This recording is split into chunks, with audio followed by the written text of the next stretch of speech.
Kami dalam perjalanan nak menghabiskan gaji kami yang pertama, di mana ada 5 angka kosong di belakang untuk 3 bulan. So perjalanan kami sangat-sangat hebat sebab kita akan membawa mesin basuh menggunakan hailak dan perahu. Itulah soalan itu. Saksikanlah pengembaraan kami. Ya, saksikanlah. Our mission is to buy a washing machine. So we can look at how people here manage to buy a washing machine. Wah, ini tahu sikit. Okay, thank you. Laju je. Saya lagi. Laju. Saya nak tanya juga. Laju je.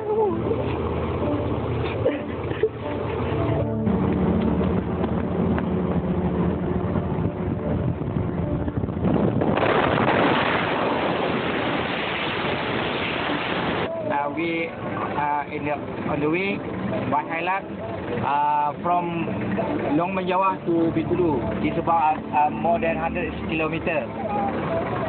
So by to vomiting because the road are very bad.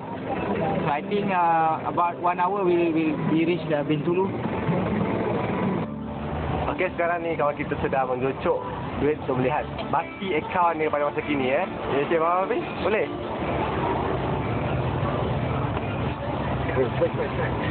Tapi betul kawan ni.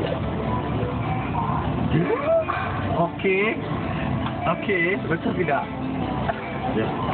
Okay, now I'm with my friend to buy a new washing machine, and now I'm at the one that is little family company. Here we buy the new washing machine, and you see what happened after this.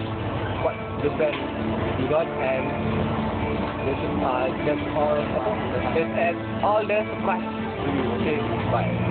Okay, now this our new washing machine, and our brand is listening. Good, okay? So this one we take and bring it to the car for our house. So we made it. Okay, get it.